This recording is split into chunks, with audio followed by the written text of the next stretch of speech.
అందరూ BTech post mates మీ sir యాక్చువల్గా సునీల్, నేను, శరత్ ఇంకా చాలా మంది ఉన్నారనమాట. మేము అందరం కూడా కరీంనగర్లో జ్యోతిష్మతి టెక్నాలజీ జిట్స్ అని ఉంది కదా కాలేజ్, అందులో చదివాం.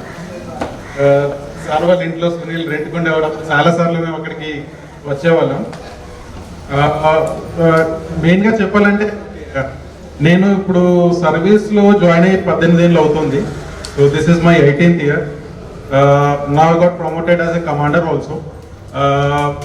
నేను రెండే విషయాలు మీకు చెప్తానండి. నేను చిన్నప్పటి నుంచి నా చదువు మొత్తం తెలుగు మీడియంలోనే చదివాను. ఇంగ్లీష్ మీడియంలో చేసింది అంటే ఒక బీటెక్ మాత్రమే. అప్పుడు ఏంటంటే బీటెక్లో బై డిఫాల్ట్ మనకి ఇంగ్లీష్లోనే చేయాలి. సో 10th కూడా నేను తెలుగు మీడియంలోనే చదివి తెలుగు మీడియంలోనే ఎగ్జామ్స్ రాయడం అన్నీ అయిపోయాను. సో బీటెక్ అయిపోయాక అందరిలాగానే నేను కూడా అమీర్పేటలో రూమ్ తీసుకున్నాను. జావా, ఒరాకిల్ అని క్లాసులు జాయిన్ అయ్యాను. అప్పటికి కూడా ఒక దిశ డైరెక్షన్ అనేది లేదు. ఎటు వెళ్ళాలి ఏంటి అనేది అర్థం కాలేదన్నమాట. అందరిలాగానే చలో ఒక సాఫ్ట్వేర్లోకి వెళ్ళిపోదాం, ఏదో కంపెనీలో జాయిన్ అయిపోదాం అనుకున్నాను. అప్పుడు మా ఈ నేవీలో జాయిన్ చేయాలని ఐడియా మా డాడీ అనుకున్నారనమాట. నా కొడుకు లో జాయిన్ అవ్వాలి అని. సో ప్రతిసారి అప్పుడు ఇలా ఇప్పుడు ప్రజెంట్ గా ఉన్నట్టుగా ఇంటర్నెట్ కనెక్షన్స్ లేవు. ఎక్కడ కూడా మనకి అసలు జాబ్ ఆపర్చునిటీస్ ఎక్కడ వస్తున్నాయని కూడా తెలియదు. ఒక ఎంప్లాయ్మెంట్ న్యూస్ వచ్చేది వారానికి ఒకటి. అయితే అది రాగానే మా డాడీ అక్కడ కరీంనగర్ లో ఫిల్ చేసేసి పంపించేవాడు అనమాట. నా తరఫున అప్లై చేసేవాడు. అలా అప్లై చేసి తర్వాత నాకు చెప్పాడు, నేను ఇలా అప్లై చేశాను, నువ్వు వెళ్ళేసి అటెండ్ అయ్యిరా అని చెప్పి. సో ఫస్ట్ టైం నేను వెళ్ళాను, నాకేం తెలియదు. బీటెక్ ఇంగ్లీష్ లో అయితే చేశాను, కానీ ఇంగ్లీష్ లో మాట్లాడడం కానీ లేదంటే హిందీలో మాట్లాడడం కూడా అప్పుడు రాదనమాట. ఫస్ట్ టైం వెళ్ళినప్పుడు అది ఇట్ ఐ ఓపెనర్. అంటే ఎంతమంది ఇలా కాంపిటీషన్కి వస్తున్నారు, ఎస్ఎస్బి ఇంటర్వ్యూ అటెండ్ అవుతున్నారు. సో ఫస్ట్ టైం నేను 5 days దాకా ఉన్నాను. 5 days దాకా సెలెక్ట్ అయిన తర్వాత 5th day, generally SSB interview 5 days ఉంటుంది అనమాట. 5th డే నేను సెలెక్ట్ అవ్వలేదు. Then I took it as a challenge. ఆ తర్వాత 3 times మళ్ళీ అప్లై చేశాను. అప్పుడు ఏంటంటే మెయిన్ ప్రాబ్లం మనకి కాన్ఫిడెన్స్ లేకపోవడం.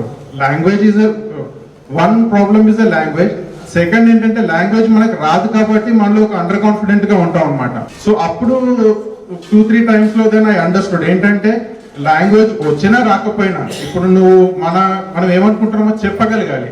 చెప్పేదానిలో ఉన్న కాన్ఫిడెన్స్ చూసి వాళ్ళు సెలెక్ట్ చేస్తారు. Even though I got selected, that time also I was not very fluent in English are Hindi. ఇప్పుడు మాట్లాడడంలో ఇంగ్లీష్, హిందీ ఏది కూడా నేను సర్వీస్ జాయిన్ అయ్యాక యాక్చువల్గా నేర్చుకున్నాను. సో అలా స్టార్ట్ అయ్యేసి నేవీలోకి వచ్చాను. 4th time I got selected. So I'm still continuing in service. ఇప్పుడు అంతకుముందు సునీల్ వాళ్ళు ఇక్కడ ఉండేవాళ్ళు ప్రతిసారి నన్ను అనేవాడు అనమాట, మనకి ఇక్కడ మీటింగ్ అవుతుంది యాన్యువల్లీ, నువ్వు కూడా రా అని చెప్పేసి. So last 5 years I was posted in Delhi, so I couldn't come. So ఈసారి వైజాగ్ షిఫ్ట్ అయిపోయాను రీసెంట్ లో 2 months బ్యాక్. సో ఈసారి అనుకున్నాను అనమాట, ఇంత దగ్గర ఉండి కూడా రాకపోతే ఎలా, కనీసం 2 days అయినా కూడా వచ్చేసి వెళ్దాం అని చెప్పేసి వచ్చాను. అండ్ వచ్చాక తెలిసింది యాక్చువల్గా వాట్ ఐ బీన్ మిస్సింగ్ అని చెప్పేసి. ఇక్కడ ఎంతమందిని చూసాక ఈవెన్ ఐ ఫెల్ట్ ఇన్స్పిరేషనల్ కి there are so many hardworking students who have actually achieved more than me. నాకంటే పేరెంట్స్ సపోర్ట్ ఉండడం వల్ల నేను ఇక్కడ దాకా వచ్చాను. అండ్ ఇందులో చాలా మంది పేరెంట్స్ సపోర్ట్ లేకపోయినా మన ఎడ్యుకేషనల్ సొసైటీ సపోర్ట్ వల్ల సక్సెస్ఫుల్ గా అవ్వడం అనేది చూసి నాకు చాలా సంతోషంగా ఉంది. So I will be a very active participant from now onwards in the PLN Educational Society. Thank you so much.